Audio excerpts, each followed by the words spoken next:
Assalamualaikum warahmatullahi wabarakatuh. Perkenalkan, nama saya Larsati Dwi Pratiwi dengan NIM P19029. Nah, di sini saya akan mensimulasikan bantuan hidup dasar atau basic life support untuk memenuhi praktek klinik kegawat daruratan yang diampu oleh Bu Titis Sensusina S-Cup Nurse N-Cup. Nah, untuk BHD sendiri atau basic life support yaitu pertolongan pertama pada korban yang mengalami henti jantung atau henti nafas sebelum ditangani oleh tenaga medis. Nah, saat telah ditangani oleh tenaga medis, bukan bantuan hidup dasar lagi, akan tetapi ACLS, Advanced Cardiac Life Support atau bantuan hidup lanjut. Nah, untuk henti jantung dan henti nafas sendiri itu dapat mengganggu suplai oksigen ke otak, yang mana dalam jangka 4 menit apabila otak tidak mendapatkan asupan oksigen, maka sel-sel yang di otak akan mengalami kematian. Nah, dalam jangka 7 sampai 8 menit akan menyebabkan kematian pada korban. Hidup dasar atau basic life support, untuk tindakannya sendiri kita akan melakukan CPR atau cardiac pulmonary resuscitation atau resusitasi jantung paru yang bertujuan untuk mengembalikan nafas dan melancarkan sirkulasi darah. Nah, apabila kita menemukan seseorang dalam kondisi tidak sadarkan diri di area lingkungan sekitar masyarakat, beritahu orang di sekitar bahwa kita bisa melakukan pertolongan pada orang tersebut. Nah, setelah itu lakukan tindakan 3A, aman lingkungan. Aman lingkungan yaitu pastikan lingkungan yang kita gunakan untuk melakukan pertolongan dijauhkan dari segala sesuatu yang mengancam keselamatan dari korban.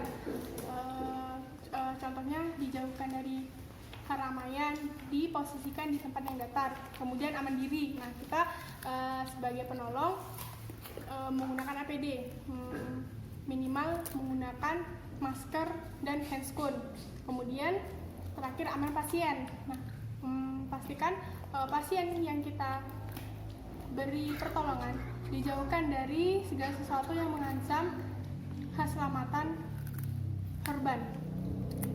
Contohnya dijauhkan dari keramaian atau dipindahkan ke tempat yang datar. Nah, juga pastikan dikarenakan sekarang dalam masa pandemi, pastikan bahwa si korban menggunakan masker atau tidak. Nah, apabila tidak, berikan masker yang kita gunakan ke pasien. Dikarenakan dari proses RJP atau resusitasi jantung paru dan ventilasi itu menghasilkan aerosol, yang mana aerosol itu sebagai media terbaik untuk penularan COVID-19.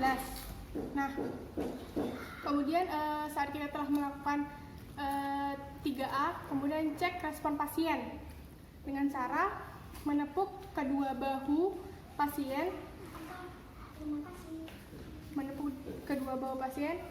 bu, atau pak.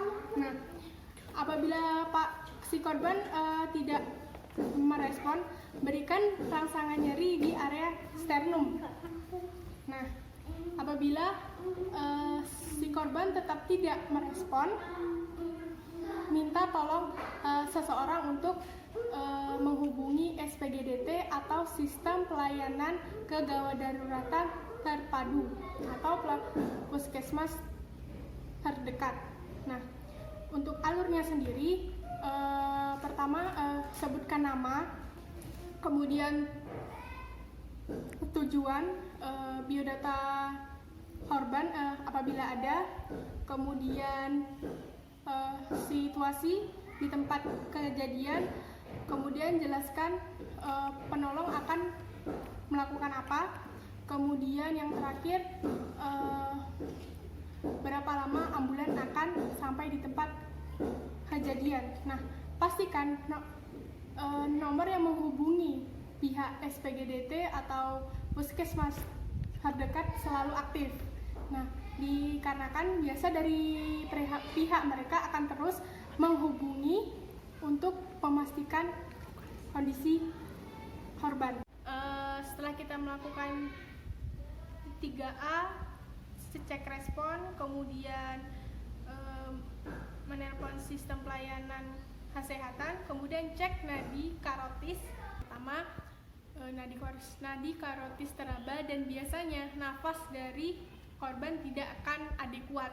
Nah, untuk itu kita bisa lakukan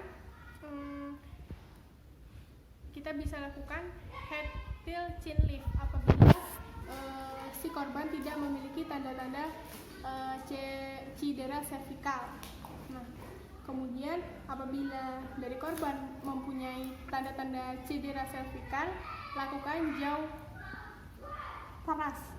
Nah, apabila jalan nafas dari pasien sudah dibuka, lakukan cek pernapasan, apakah di pernapasan dari korban ada sumbatan.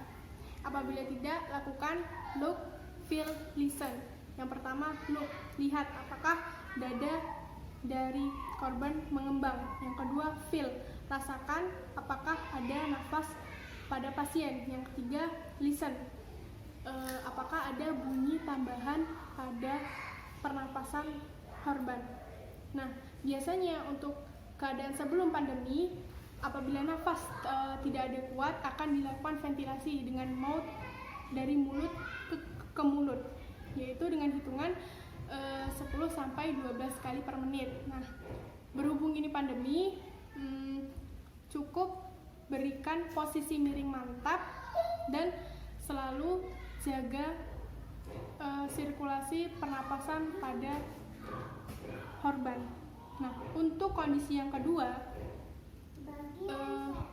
nadi karotis tidak teraba, biasanya akan langsung dilakukan RJP, resusitasi jantung paru. Nah, dengan cara meletakkan tangan di antara kedua puting susu dari korban atau di tengah-tengah sternum.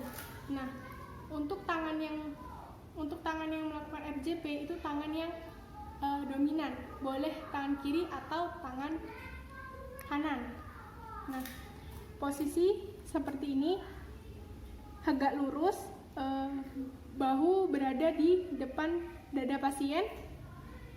Kemudian untuk kedalamannya sendiri 5-6 cm, hindari ventilasi yang berlebihan dan juga minimal intruksi. Nah, CPR sendiri terdiri dari 5 siklus, yang mana setiap satu siklus terdiri dari 30 kompresi dan 2 ventilasi. Nah, akan tetapi di masa pandemi ini dari AHA atau American Hospital Association menyarankan cukup memberikan kompresi saja. Saat sudah dilakukan CPR sebanyak 5 siklus, kembali cek nadi karotis pada korban, apakah sudah teraba atau belum. Nah, apabila sudah teraba dan napas tidak adekuat, posisikan seperti di awal, yaitu posisi miring mantap. Kemudian apabila nadi karotis belum teraba, melakukan CPR 5 siklus. Kemudian indikasi untuk pemberhentian CPR sendiri, yaitu yang pertama saat pasien sudah sadar, yang kedua saat tenaga medis sudah datang, yang ketiga penolong kelelahan, yang keempat terdapat tanda-tanda kematian seperti lebam mayat dan kaku mayat. Di sini kita akan mensimulasikan CPR atau resusitasi jantung paru. Yang pertama, lakukan 3A, yaitu aman lingkungan. Pastikan lingkungan yang akan kita gunakan terbebas dari keramaian dan juga tidak mengancam dari keselamatan korban. Kemudian mandiri, minimal gunakan masker dan handscoon, kemudian aman pasien. Kemudian yang kedua, cek respon. Bu, tidak ada respon. Berikan rangsangan nyeri. Rangsangan nyeri tidak ada respon. Kemudian tertelepon SPGDT. Assalamualaikum, dengan saya Laras, saya dari Kota A, Kecamatan A. Di sini saya menemukan korban dengan kondisi tidak sadarkan diri. Untuk situasi sudah saya amankan. Untuk pertolongan akan dilakukan CPR apabila nanti nadi karotis tidak teraba. Kemudian untuk berapa lama ya Pak kira-kira ambulan akan tiba di lokasi? Baik Pak, terima kasih. Nah, setelah itu cek nadi karotis tidak teraba, lakukan CPR.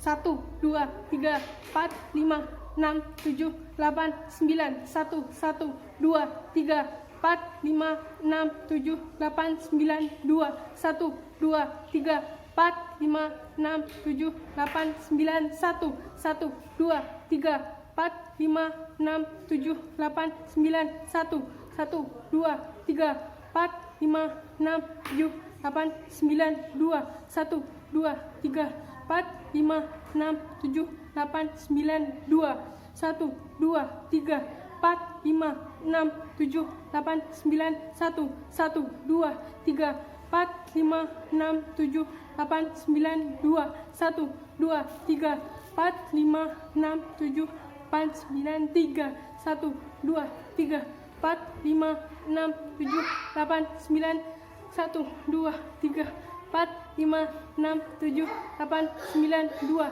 1, 2, 3, 4, 5, 6, 7, 8, 9, 4, 1, 2, 3, 4, 5, 6, 7, 8, 9, 1, 1, 3, 4, 5, 6, 7, 8, 9, 2, 1, 2, 3, 4, 5, 6, 7, 8, 9, 5. Kemudian cek nadi karotis teraba, napas tidak adekuat, berikan posisi miring mantap. Nah, itulah tadi contoh simulasi resusitasi jantung paru. Mohon maaf apabila banyak salahnya. Terima kasih. Wassalamualaikum warahmatullahi wabarakatuh.